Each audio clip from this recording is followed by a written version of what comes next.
Welcome, everybody, to a new House of Bob campaign titled Gunsmoke. We will be playing an RPG called The Spire, The City Must Fall, designed by Grant Howitt and Christopher Taylor, and published by Rowan, Rook, and Deckard. We'll be using the Blood and Dust campaign frame as a jumping-off point.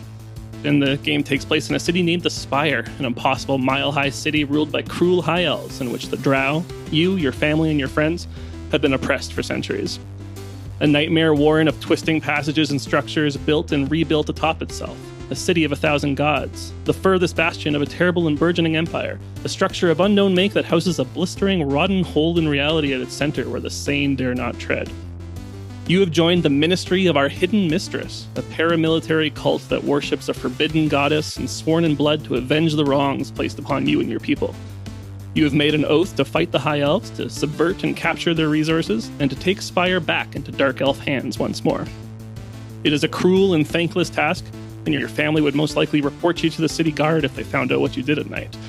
But it is a task you have sworn to perform, and you will kill for it, you will die for it too. This game does deal with some mature themes. I don't think we're going to get too heavy into any of it, but blanket content warning for things like bigotry, violence, colonialism, body horror, class struggle, cannibalism, insanity, and spiders. There will be lots of spiders. Yeah. God damn it. You didn't tell me that. So our campaign begins not in Upspire, not in the nauseating luxury of the Aelfir districts, not by the fluttering prayer flags of New Heaven, not near the Skywhale docks, nor the crumbling buildings of Perch hanging flimsily off the side of the city. Past the rivers of North Docks and down Spire to the first basement level, known as Red Row. Here, stacks of dilapidated structures huddle around massive steel girders that disappear into the swirling smoke above. The fire-lit district is veiled in a flickering orange haze, a product of the foundries, gunsmoke, and poor ventilation. In a few words, this place is a hive of scum and villainy, rife with crime, but kept together by a tenuous peace between the three ruling gangs. However, as of late, the district is starting to come apart at the seams. Where before gangs would pass with holstered weapons and wary glances, now they engage in open warfare. A violent anti-Aelfir cult known as the Crimson Vigil has been openly recruiting new members, and yet the only thing anybody seems to want to talk about is a new play touring the district. As members of the ministry, it is your sworn duty to protect the Drow of the city. The four of you have met in your safe house in Red Row to discuss these developments, to figure out exactly what's going on and how to stop it before it boils over and more innocent people get hurt.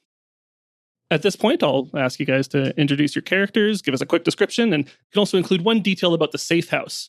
Maybe what kind of building it used to be, who are your neighbors, or some special fixtures you've installed. Are we all staying in the same safe house together? Yeah. You guys are a cell, you work together. This is your safe house where you guys plan your schemes. I'm Dan. I'm playing Ugo Verite. I'm playing a Vermissian sage. My background is as a builder. So I tend to like old things and technology and information and history and all that kind of stuff. I'm 40 years old, we'll say, just right there, smack in the middle. And actually, how long do Drows live? They probably live a long time. I think 100 is when they really start going downhill. Oh, yeah, I remember that. Yeah. Okay. Yeah, 40 seems good then. Not everybody makes it that far in our line of work. Yeah, all in all, I'm doing pretty good. As for looks, generally he just kind of wears like long flowing robes and stuff like that. And it's kind of hard to tell what his body looks like or anything like that, but not a very overbearing person or anything like that. Do you have something you want to add, a detail you want to add about the safe house? There's like 1 million doors that lead into here. 1 million doors? Not 1 million. Who's paying for these doors? There's like a weird amount, of doors that lead to this area. Let's say 6 doors. Like a long hallway with like doors lining each side and you chase someone in between each door and that kind of thing. I was almost thinking like upwards. Like upwards. We're kind of in like a little tower and each section has its own door or 2 doors or something like that. Cool. We've got Jessica next. Hi, I'm Jessica. I'm playing Isstran Maelyl. She's a midwife. She's an older lady, kind of stooped, short white hair about shoulder length.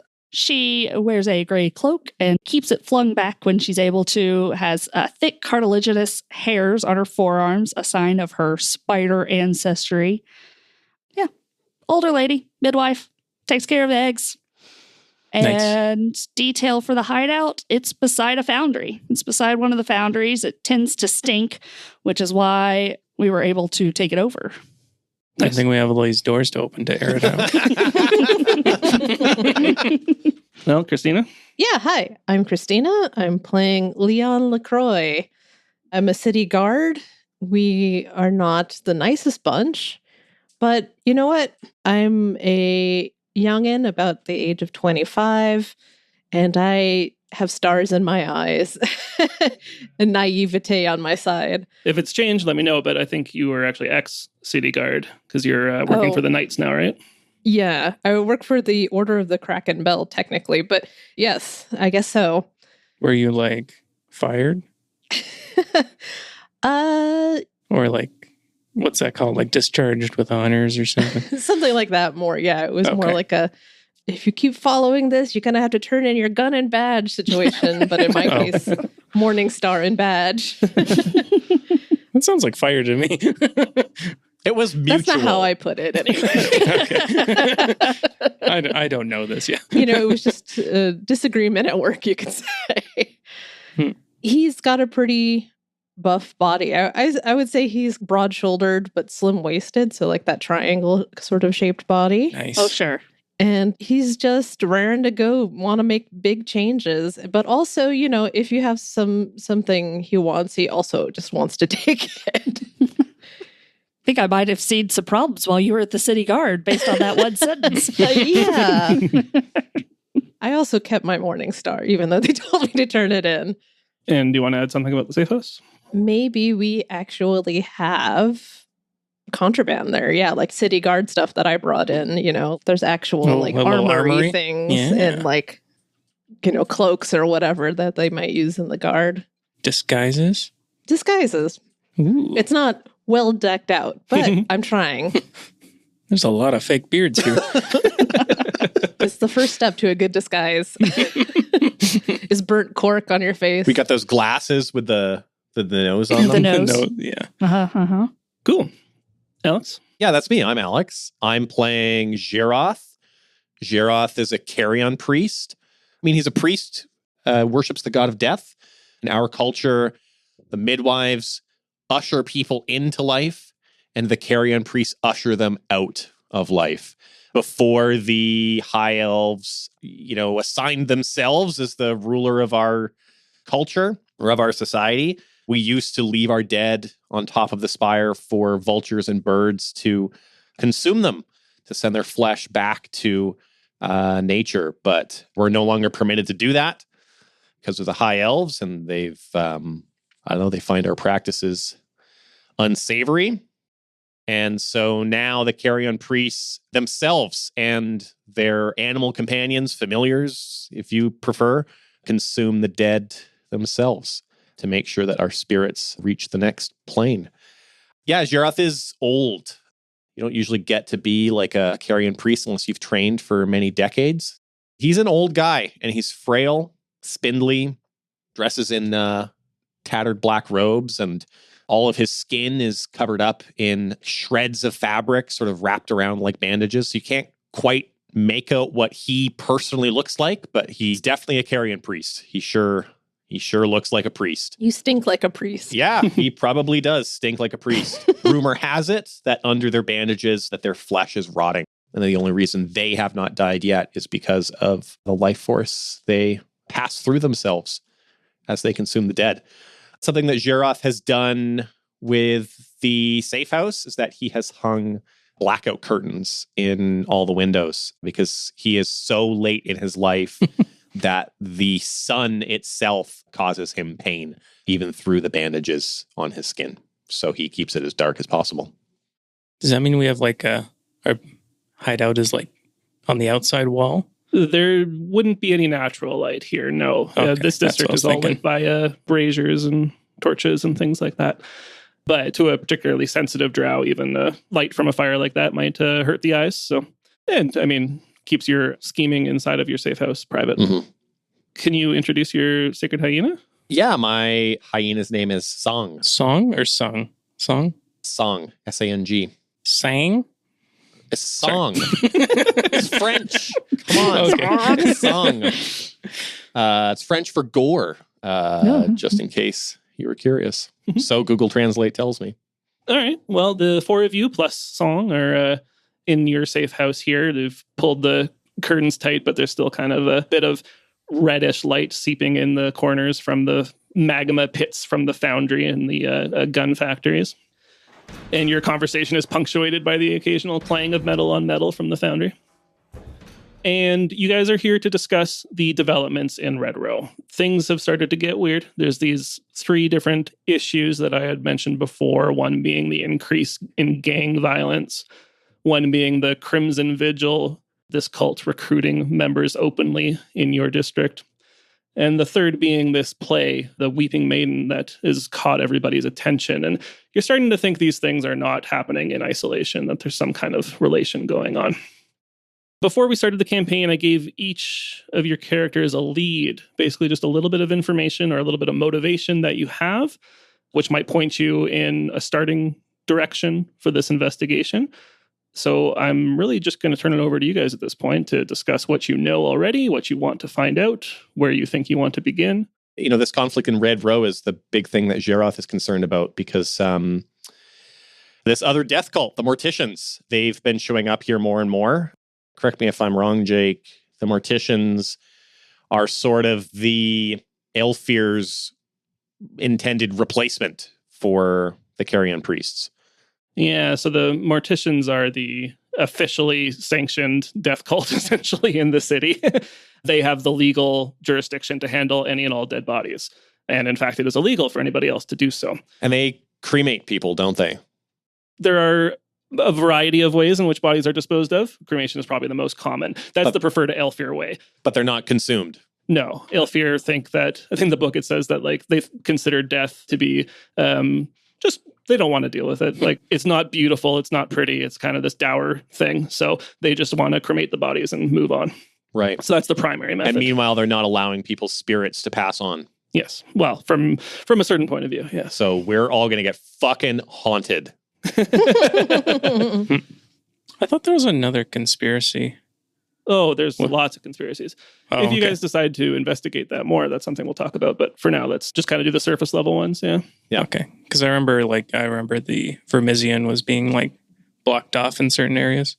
Yeah, that's your lead. So we'll get to that in a bit. Because of the increased conflict between the gangs, there has been more violence and more death in Red Row. And Xerōth, you believe that there is a group of Morticians that have set up shop here in Red Row, and that's concerning to you. Well, not if I have anything to say about it. So, Xerōth, should we go check out these Morticians? Yes, the blasphemous Morticians must be dealt with. They will not allow our people to pass on. We must help the souls of our brethren. Yeah, that sounds super.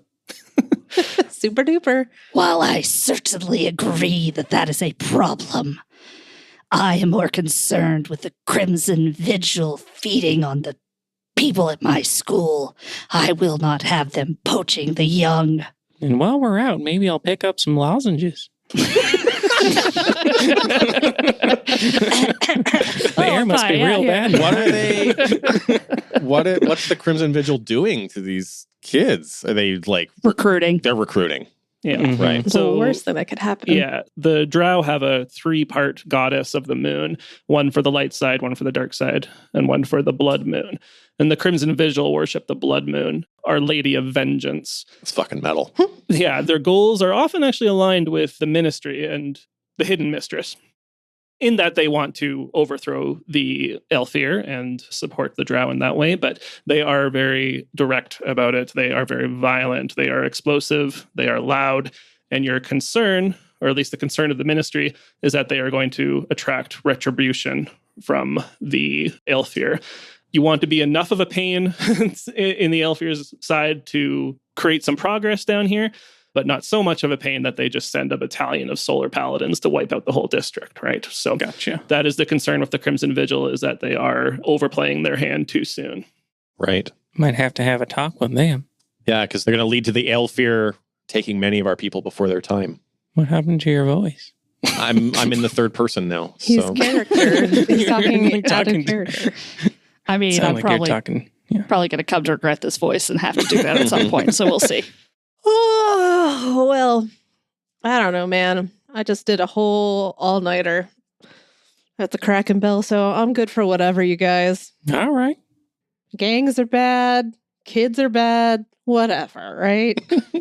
Mm, That's what we were talking about. I don't know that I agree about that kids thing, but yeah, the kids aren't bad. They're just impressionable. I mean, if we do something about the Crimson Vigil, then taking some heat off of the whole situation might help resolve what's going on with the morticians anyway. So yeah, Crimson Vigil killing a lot of people. So yeah, if that's not happening as much, All right, let's get those killing numbers down. yeah. And if they are killing a lot of people, then it's probably a good thing for a carrion priest to be there anyway before the morticians get there. So Yeah, get the freshest of meats. That's your thing, right? Gross. it doesn't have to be fresh. So I guess we have a world building question here. When it comes to the carrion priests, I think officially, it's their sacred hyenas that consume flesh to move the dead on. Right. Whereas actual cannibalism would be a much more small subset of that. That wouldn't be kind of official or on the books. Cannibalism, even from the Drow's point of view, would be kind of off. That's a character choice. We can make the Spire whatever we want it to be. So. I'm part of a sect of the priests, and it's something we've had to start doing in recent years because there's been so much death that our hyenas alone cannot. They're just like super fat. Yeah, it's not something we do willingly. Sure. I don't know, man. I seen you. It's not something we do willingly. It's a sacrifice we make. I've seen a different side of you, is all I'm saying. Yeah, I've seen that look in your eye. We're sacrificing our own psychological well-being to. I've heard some of those noise you've made when you're chowing down on people. So Yeah, I've seen it. You bring your own sauce. It's got to go down somehow. Might as well taste good. Yeah. Leon's actually seen him do it. So. Right. If it ain't cheesy, it ain't going down easy. So. Ugh. All right. Cool. Well, no, I like that it is something that your particular small sect might resort to on occasion, and it is probably a secretive thing. Oh, yeah. And yes, and something that not everybody around you would be okay with. Yeah. But it does maybe happen. All right, I'll stop bringing it up then, willy-nilly. Yeah, shut your goddamn mouth. I'll give you like a handkerchief to wipe your mouth. You got blood. Yeah. Leon doesn't seem too concerned about, or maybe not concerned, but he's easy breezy about all this. There was a lead that we gave you as well. Do you want to offer that up? Because that would be something that's a little more important to you. Yes, the Silver Knight Order, or the Silver Star Knight Order. Well, yeah, he does know that a security team, basically a bunch of Pinkertons, have been brought in to do security now around the area. On the one hand, that has left, the North Docks to be a skeleton crew, which is always good for us, when there's less guys around. But on the other hand, they are sort of weaseling in on Kraken Bell territory, and I don't like that one bit. Yeah, so the Knights are basically an order of sanctioned gangsters, or mobsters, actually, really. They were given jurisdiction over this area called the North Docks, but since then they've just become completely corrupt. Each order works out of a bar or a tavern or pub that they've kind of claimed. So Leon works out of the Order of the Kraken Bell, which is a pub there.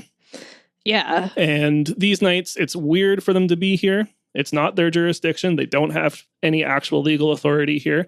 The people of Red Row are not happy about it because they've got enough to deal with without drunken mobsters. Yeah, they have their own drunken mobsters to deal with, and that's us. Yeah, and the gangs aren't happy about it because that's more trouble that they can run into. But apparently they were brought in as security specifically for this Weeping Maiden play, which has been touring the district. So that's weird, and Leon wouldn't be thrilled about it. All I'm saying is that the wrong palms were greased, and I'm getting some flack over at work about it, so... All right, well, maybe we can cause some disturbances in North Docks and maybe draw some crew back or something. Yeah. Or just kill them here. I don't know what you want. But just, my boss is always riding my ass about something. So just so you guys know, that's out there. Maybe that's a tomorrow job. You seem to not care about it at all, so I'm just going to push on through. He's just sleepy right now. He also, on the top of being a gangster, is a bartender on the side. So he worked a bartending shift the night before. And had probably a few too many shots with a couple of his favorite customers. So They paid. Don't worry. Hugo, do you want to add anything that has come to your attention that might be interesting? Just the fact that seem to be being blocked from entering the Vermisian. Vermisian. I like my way better. I'll let the author know. Yeah, I've noticed that the normal route that I tend to go, or the entrance I tend to enter through, seems to be periodically being blocked. So I'm not sure if it's multiple people or if it's just one person with like a vendetta against me or something, but something I need to keep my eye out for. The Vermisian are the ruins of a project to build a mass transit system in the Spire that failed spectacularly and basically collapsed in on itself in a extraplanar Terran reality. So it's described as train hell. It's a non-Euclidean space of train tracks and stations, and there are a certain group of people, the Vermisian sages, of which Ugo is a member, who use the Vermisian as a way to sneak around and hide things. And you, as you said, have found that your entrances to the Vermisian, which are normally secretive, have been blocked off or collapsed as of late. Mm-hmm. And it looks like on purpose. Yes. What I assume. Yeah. So I put to you, where do you want to begin? There's a lot to think about. Shall we put it to a vote? I vote the Crimson Vigil. I'm with you. Excellent. That was what I was hoping you would say. Yeah, let's go get those kids, you guys. Let's hit the disguises. To the disguise floor. Open a door. Nope, that's the closet. Close that door. Open the next Why door. do we That's have the bathroom. so many Close that. doors? I am so sorry, you guys. Why does this one just open to a wall? Yeah. It reminds me a little of the Vermisian. Which Yeah. room did we keep the tickle trunk in? I'm What's not that? going to tell you that. So sure, with thoughts to investigate this Crimson Vigil and see what has spurred them on to these kind of more open recruitment and open acts of violence. Isstran's lead is that Isstran is in charge of a school here in Red Row, and she has noticed that Crimson Vigil members have been recruiting by the school or near the school. So you start heading out. Now, we've said that your safe house is in kind of a big multi-level tower. What's on the bottom floor? Like, is it a business or what is it? Yeah, it's the entrance to the foundry, isn't it? I think, as you said, you were next door to the foundry, but it could be, actually just the foundry, maybe like the foundry office or something. Just down Foundry there, office and yeah. where the foreman and Sure. stuff would be. Sure. There's like a gross food truck out front. Food cart. Why is it going to be gross? Yeah. I mean, It's not a prime location, Yeah. They can't make good money. No Goodwood's gonna I come. guess, next to the foundry. yeah. It's a really stinky food. Well, it doesn't matter. You can't smell the difference between the food and the Exactly. foundry. That's why they set up shop there. It's smart. It's good business sense. It is good business, yeah. All right. Do we want to go check out the school? You can. I just need to show you one quick thing first. Ooh. Just because Alex mentioned it, I need to point out where my mouse cursor is there. Fungus King's food van. Okay. Fuck Wow, yeah. we nailed that. Oh. Fungus doesn't necessarily mean stinky, though. I mean, not necessarily, but this time it does. It doesn't not mean stinky. Drow live in, the home nations, they live in caves, and fungus and mold and lichen is like their We love primary it. diet. Yeah. So Hmm. Big fan. Big fan. Yep. I definitely love them more than the House of Slop. well, it's a matter of preference. Yeah. Sure. So you are heading out through your safe house. You pass the foundry office. Do you guys know I guess you must know the foreman here. Do you want to describe the foreman or give kind of one interesting thing about them? They're fucking jacked, for starters. Perfect. Yeah. Like, That's all you need to know. fucking biceps like tree trunks. But he smokes cigars. Yeah. Like a chimney. Stinky cigars. You could smell it over the foundry. It's terrible. Yeah, that's how we know he's there. Also, name Tazdax. Ooh. Tazdax. Brilliant. Is there like a drug that's popular down here? Yeah, there's Malik, a very popular drug that the Drow take. It's a very mild depressant. It's basically the marijuana equivalent. It is technically illegal, but the kind of thing that usually doesn't get enforced because it's not worth the trouble. However, you have noticed that in recent years, not even recent years, but just recently, because there's been kind of more violence here, they've kind of been using Malik as an excuse to arrest kind of whoever they want. Fucking, of course they have. So he is permanently on Malik. Like, he's a wake and bake kind of guy. Sure, yeah. So he's got his feet up on the desk, one hand with a barbell that he's curling, other hand with a cup of tea that you can see the kind of green liquid Malik swirling around inside his tea there.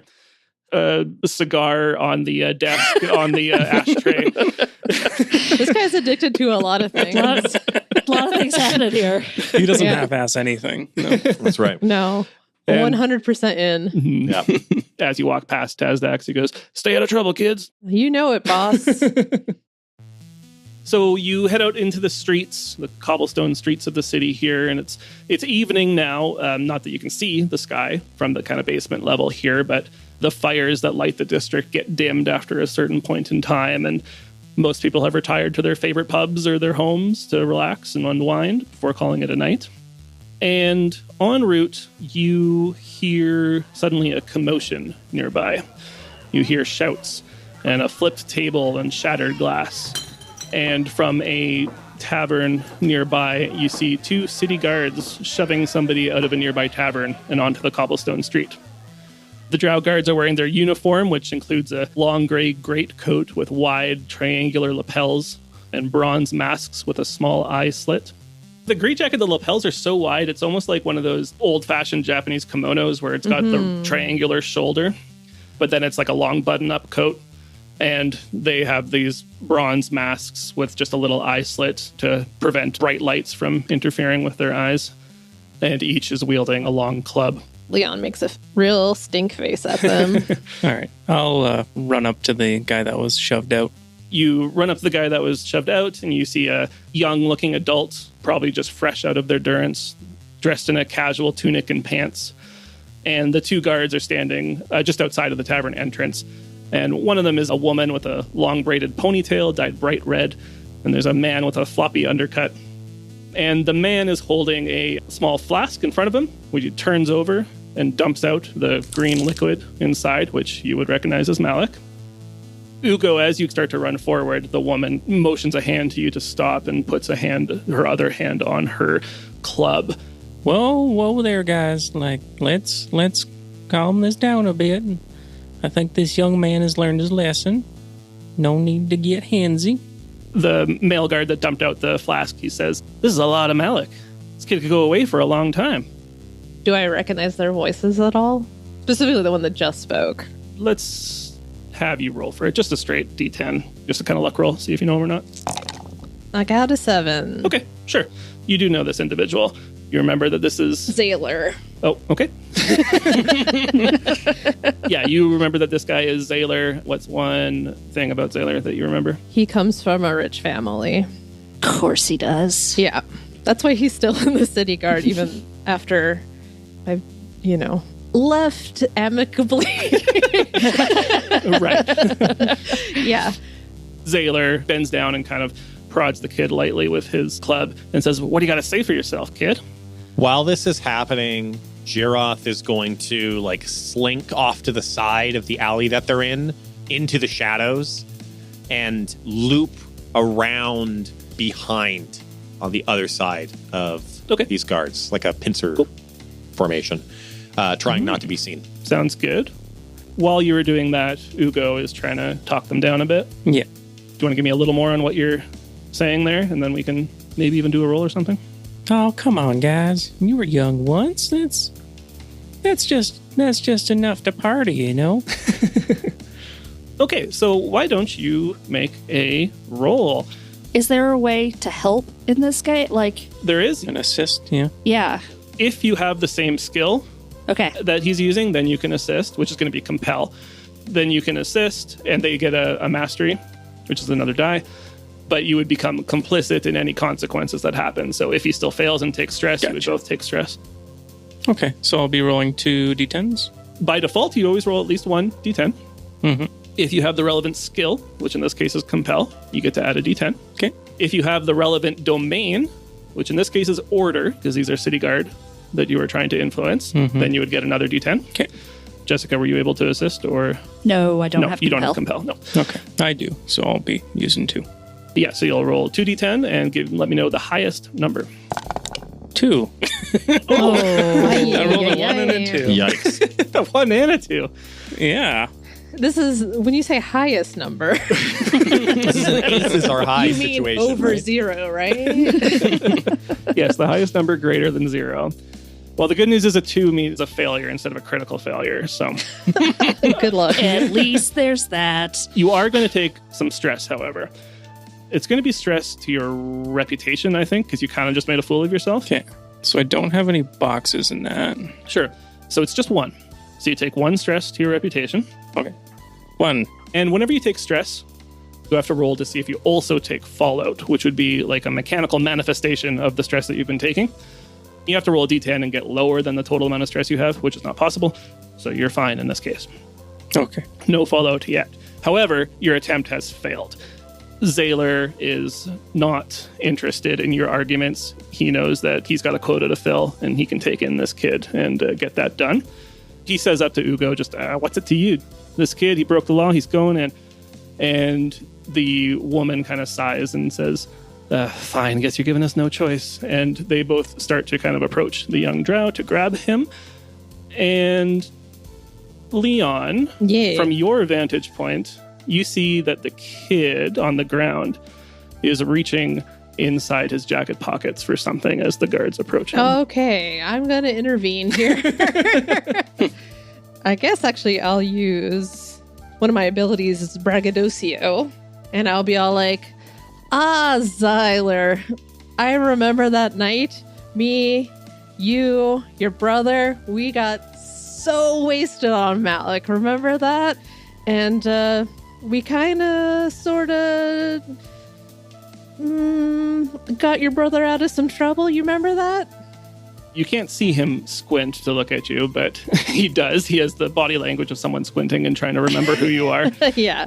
Does remember and goes, Leon. Oh, that was a while.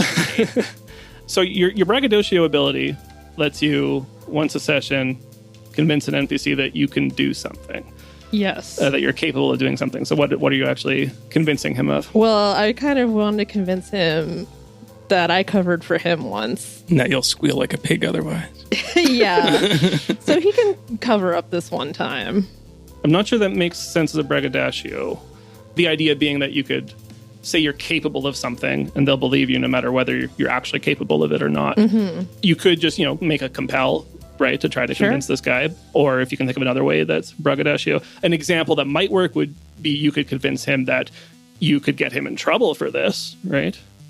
Because you know his boss or his dad or something. No. I'll just do a compel, yeah. Okay.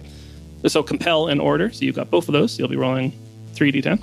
I could aid in this with my compel. Don't. I don't, yeah. He puts his hand up. No. Yeah, I think that opportunity is passed. I got a 1, a 10, and a 3. Cool. Well, let's take the 10. Yeah, I like that. 10 is a critical success. You said that he had a wild night before with you and Him and his brother, him yeah. and his brother, and you want him What to. did I say? His name was Zaylor, so his brother's name is Zyler. Oh.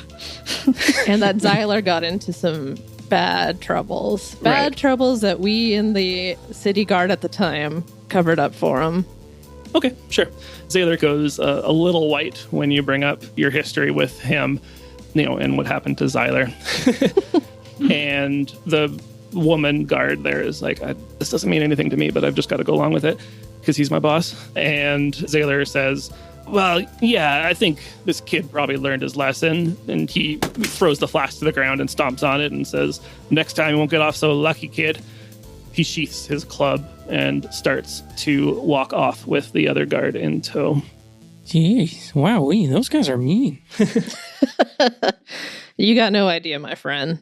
Isstran will pop out of the shadows and go over to the kid and help him up. You must be careful. When you carry such items, don't allow the guards to see. Sure, yeah, he looks up at you and brushes off his trousers and he says, I mean, it's just like your armored buddy there said, these guys have it on them all the time anyway. It's bullshit. It's absolutely bullshit. We all nod, I think. Yeah, just remember, use responsibly. He gets actually a little sheepish and says, I mean, thank you for talking him down. The name's Quinn. Hiya, Quinn. I'm Ugo. Can I buy you guys a drink? Yes. Okay, let's hit up this pub. Right back in the same bar he just got dragged out of. Yeah. All right. No problems there. Definitely a good idea. You were here like a half hour ago. Not this bar. Oh, okay. I was at the Kraken Bell, a fine establishment for fine men. This place, swill. But you know what? I'll still, if you're paying, I'll drink it. The bar is called The Swill and Cup. Right. Perfect. Nice. Everybody's fine to sit down and Yeah. chat with this kid for a bit. Yeah. What's the vibe in the bar? Is this like a rough place? I think it's a lot of laborers from the foundry. So Okay. people are exhausted. They Okay. don't really have much chat in them normally. But, you know, it's not oppressive. It's just kind of quiet. And they've got their blackout curtains.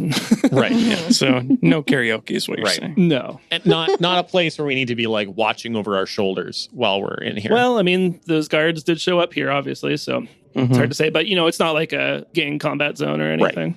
Okay. Yeah, but they're probably not coming back anytime in this afternoon anyway. You're or probably evening. good for now, yeah. All right. We pull a seat up to a table for 5, I guess. Five and a total? hyena. Yep. 5 and a hyena.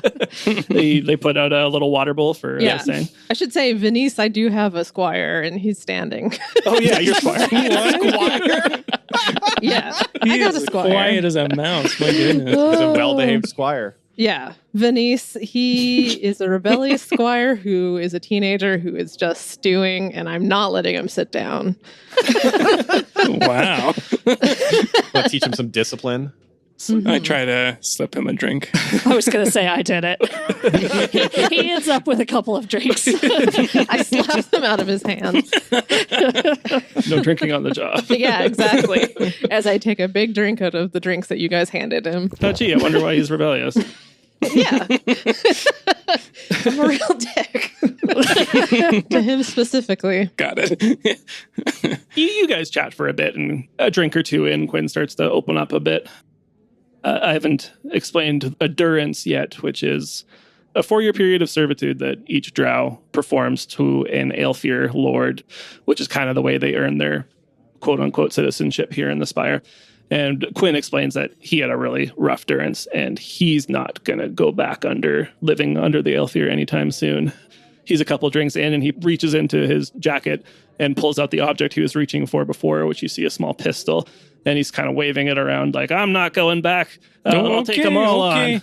Let's put that back in your pocket. Xerōth silently reaches across the table and puts his palm on the outside of Quinn's hand with the pistol, looks him in the eyes, and guides his hands to put the pistol away, and tells him that this is the behavior that will have you go before your time. You ain't wrong, kid. And then leans back into his chair, does not break eye contact with the kid. Do you want to roll? I don't think there's no penalty on a failure. But Okay. I just want to see how well you do. All right. Because I don't think you are a particularly compelling individual, to be honest. Ouch. Wow. Do I get any like plus for domain? Is this like a low? This would be low society. Okay, so I get a plus for you'll that get- domain Yeah, then. so you'll get 2d10s. Okay. A 4 and a 2. Oh my God, guys. Hey, I did well. Yeah. I saved this kid's life. Yeah. Yeah, so that's a failure. You still get your point across, and he is relaxing and, puts the gun away, starts just kind of murmuring to himself quietly, and you think he's maybe had a bit too much to drink at this point. He's definitely had too much to drink at this point. Yeah, but I don't think you can get kind of much more out of him at this point unless you have a different tact or approach.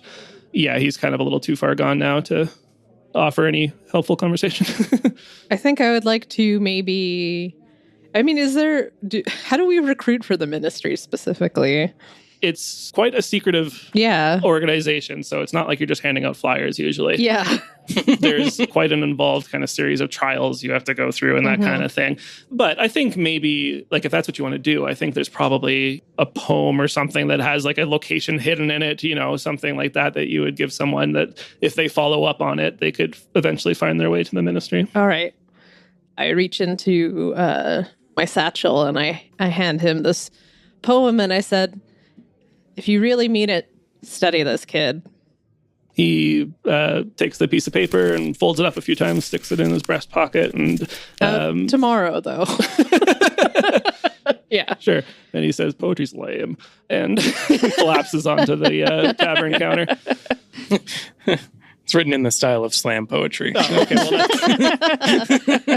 I wave to the bartender and I'm like, another round on him? 2 to go, please.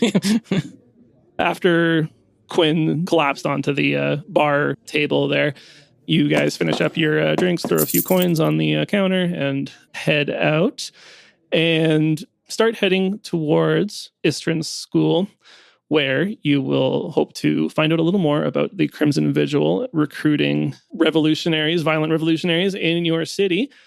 And we will find out how that goes in 2 weeks.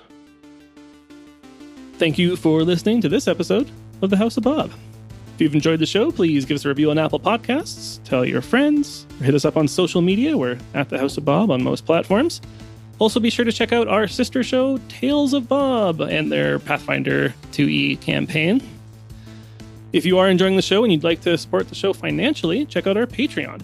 We have bonus content, including a monthly bonus recording, director's commentary, one-shots, RPG zines, a monthly blog post, and there's a big old back catalog. Lots of content on there for now. It's a pretty good deal, actually. Huge thanks to all of our current patrons. You're all lovely people. We couldn't do it without you. Artwork for this episode was by Jake at Javix. Audio production by Alex of Astronomic Audio. And the music was by Duke Albert, licensed under Creative Commons by Attribution. Once again, thanks for listening. Have a great day, and roll on.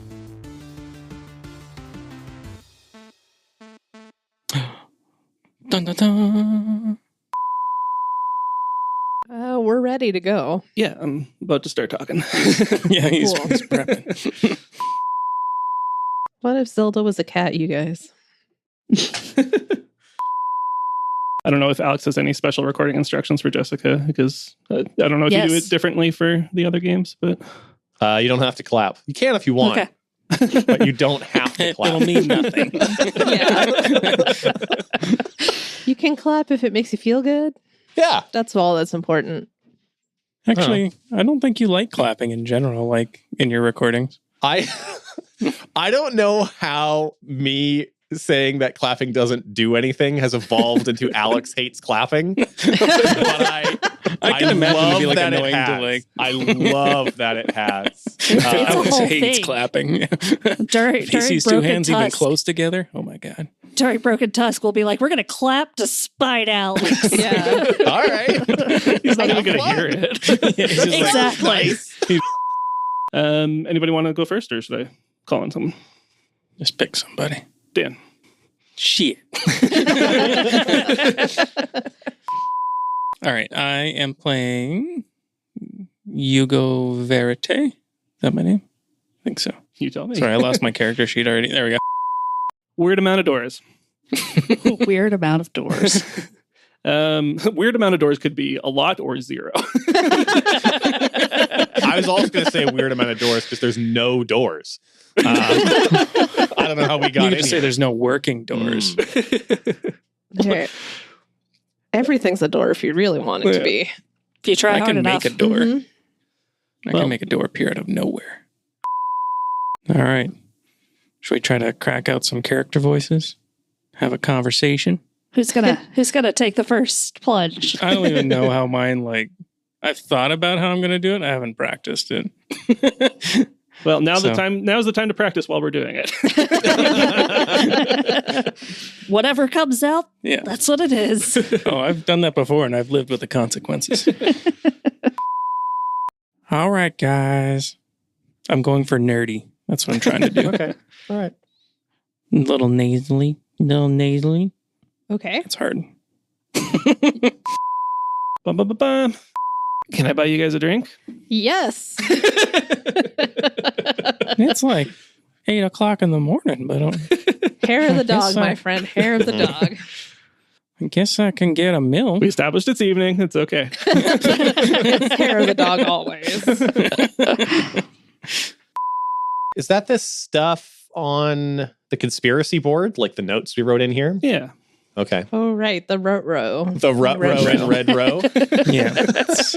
It's a good board. Yeah.